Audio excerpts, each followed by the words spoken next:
En nombre del Padre, del Hijo y del Espíritu Santo. Amén. Señor, te damos gracias por el regalo de esta jornada, gracias por este día, gracias por la vida y gracias por la posibilidad de ser útiles para el reino y para los hermanos más necesitados. Toma, Señor, nuestras acciones y concédenos un descanso reparador para que mañana podamos recuperar nuestras actividades llenos de gozo y poder servirte con alegría. Bien, voy a tomar ahora la primera lectura. Durante la mañana y la tarde tomé el texto del capítulo 12 de San Mateo, en torno a la Madre del Señor y los hermanos, como dice Mateo, que le fueron a buscar. Y veíamos ya en la mañana ese hijo que deja de ser niño y la madre que nunca deja de ser madre, y cómo María experimentó toda esa situación complicadísima de saber que su hijo era hombre verdadero, carne de su carne, herencia de su herencia, vida de su vida, pero al mismo tiempo era el Hijo de Dios, y como ella era al mismo tiempo madre, pero era discípula, madre de Jesús hombre, discípula de Jesús Dios. Bueno, veíamos en la mañana. Ya en la tarde nos focalizamos más hacia el aspecto de María en la maternidad biológica y la maternidad discipular.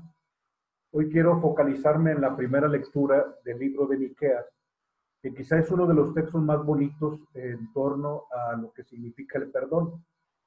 El profeta Miqueas tiene uno de los textos que más usamos cuando queremos predicar el amor de un Dios que tiene un plan de salvación. Vamos pues a escuchar lo que la palabra de Dios nos dirige. Es del libro del profeta Miqueas. Señor, pastorea a tu pueblo con el cayado, a las ovejas de tu heredad, a las que habitan apartadas en la maleza, en medio del Carmelo. Pastarán en Basán y en Galaad, como en tiempos antiguos, como cuando saliste de Egipto y te mostraba mis prodigios. ¿Qué Dios como tú que perdonas el pecado y absuelves la culpa al resto de tu heredad? No mantendrá por siempre la ira, pues se complace en la misericordia. Volverá a compadecerse y extinguirá nuestras culpas. Arrojará a lo hondo del mar todos nuestros delitos. Serás fiel a Jacob, piadoso con Abraham, como juraste a nuestros padres en tiempos remotos. Palabra de Dios. Te alabamos, Señor. Y el texto de esta primera lectura habla acerca del perdón. Hay un primer tema que viene en la parte de arriba, subrayado. Se le pide que pastoree a su pueblo con el cayado, o sea, con ese instrumento que utiliza para que no nos desbalaguemos, donde en ocasiones nos da golpes en el costado, no para lastimarnos, sino para que no nos lastimemos nosotros, que no nos vayamos al precipicio. Pero bueno, hablo en torno al perdón, que es el segundo párrafo, que Dios como tú que perdonas el pecado, absuelves la culpa al resto de tu heredad, no mantendrás por siempre la ira, te complaces en la misericordia, volverás a compadecerte, extinguirás nuestras culpas, y dice, arrojarás al hondo del mar todos nuestros delitos. Voy a recuperar algunas frases sobre el perdón.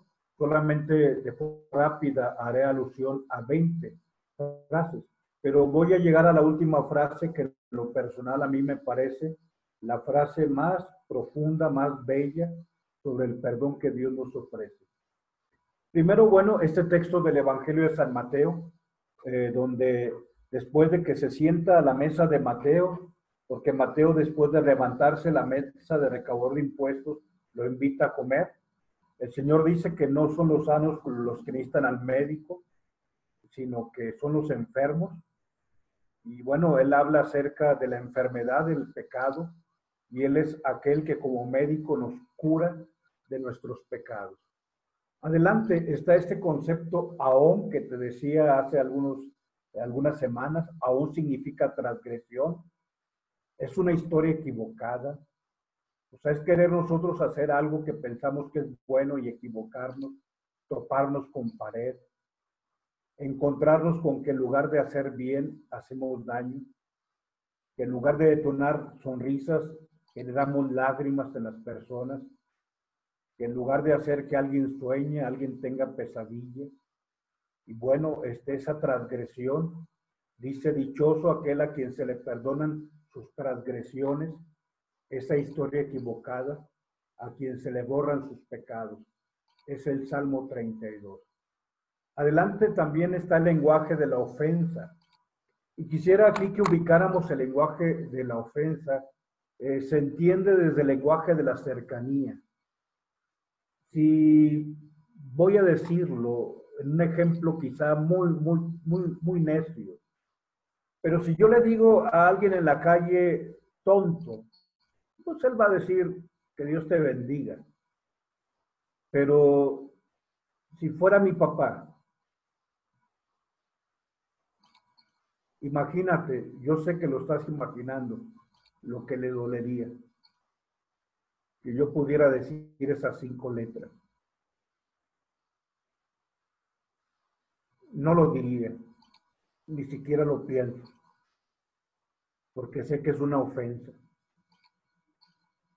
El lenguaje de la ofensa se entiende desde el ámbito relacional, desde alguien que me ama y alguien a quien yo amo.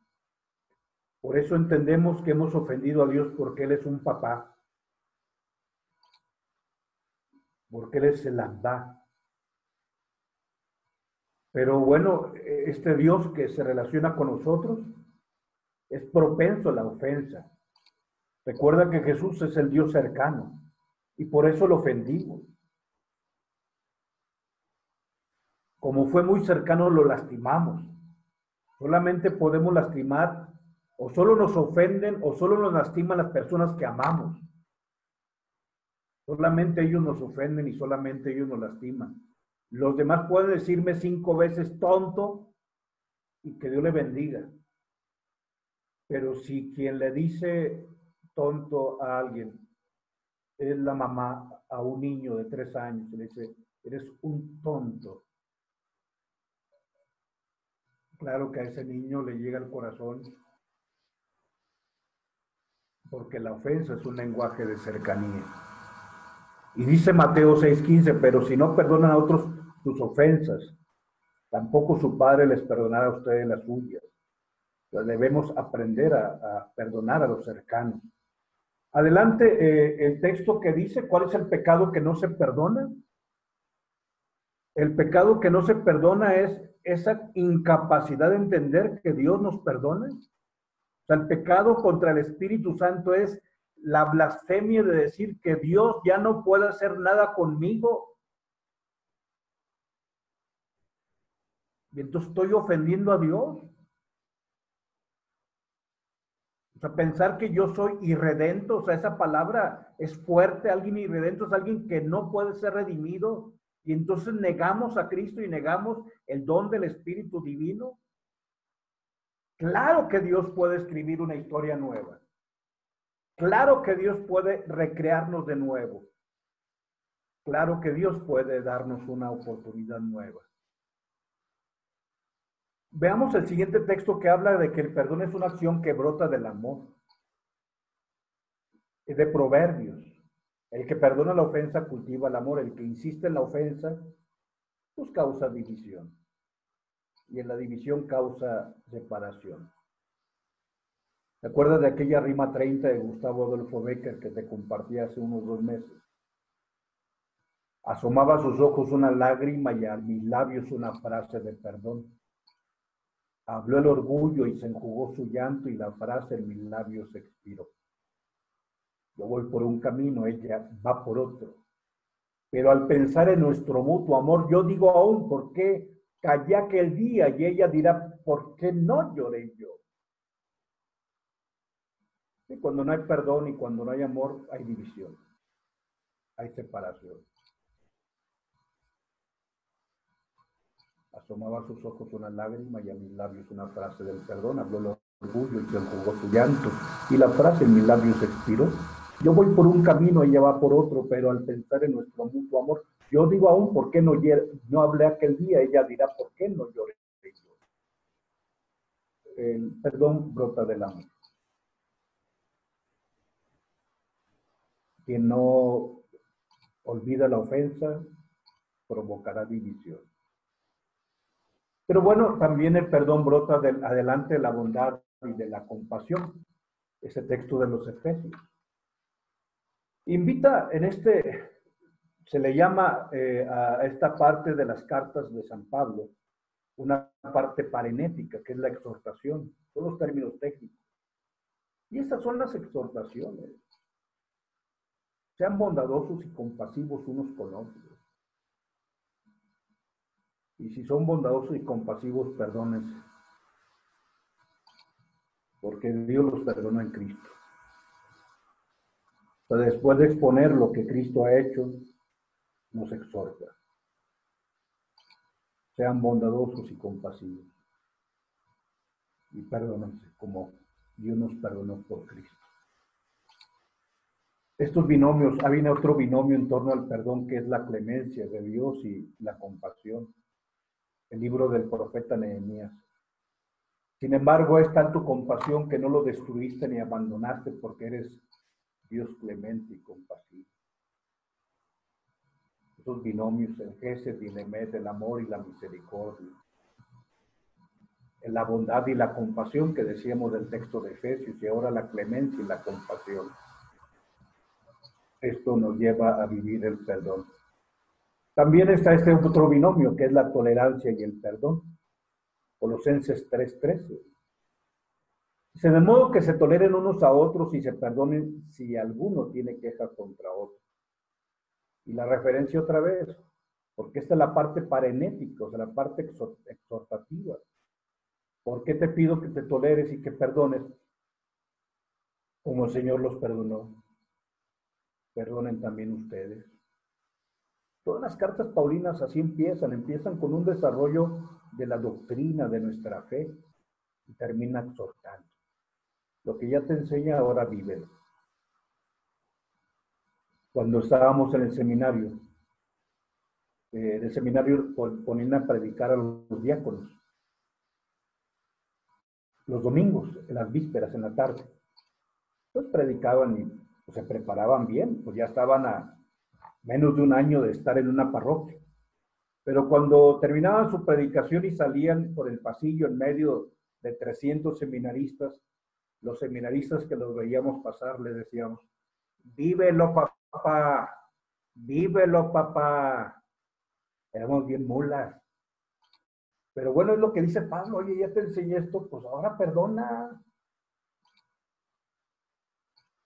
Te digo que toleres y que perdones, porque el Señor los perdonó. Vívelo, papá. Tolerancia y perdón. Pero claro, el perdón debe también llevarnos adelante, a abandonar la mala conducta. Este texto de Crónicas. Dice, si mi pueblo que lleva mi nombre se humilla y ora y me busca y abandona su mala conducta. Hace falta también el propósito de enmendar y la acción que enmienda. Dice, si se humilla, ora, me busca y abandona su mala conducta, yo escucharé desde el cielo, perdonaré su pecado y restauraré su tierra. O sea, regresará a ser Israel, lo que siempre ha sido.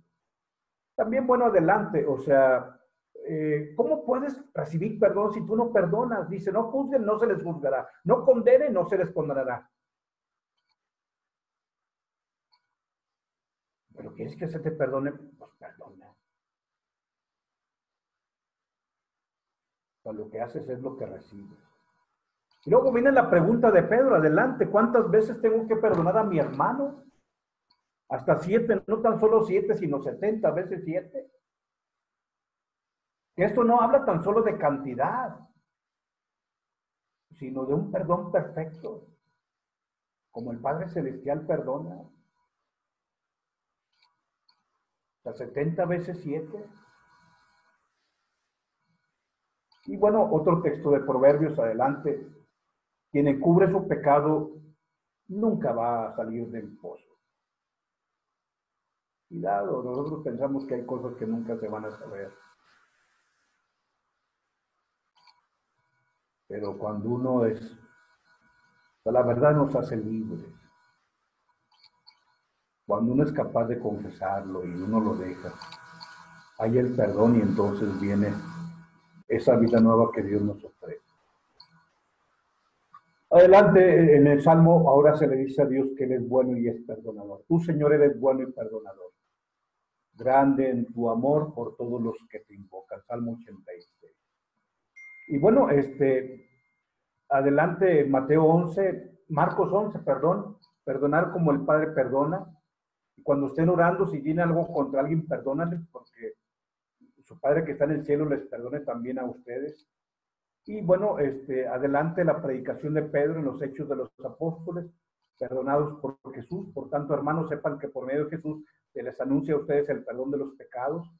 Ustedes no pudieron ser justificados de los pecados por la ley de Moisés, pero todo el que cree es justificado por medio de Jesucristo. Y vamos pues ya un poquito terminando. Digo, son 20 textos. Primera de Juan, perdonados por su sacrificio. Jesucristo es el sacrificio por el perdón de nuestros pecados. Y no solo los nuestros, sino los del mundo entero. Tú lo sabes, una sola gota de la sangre de Cristo perdona mis pecados, tus pecados y todos los pecados del mundo.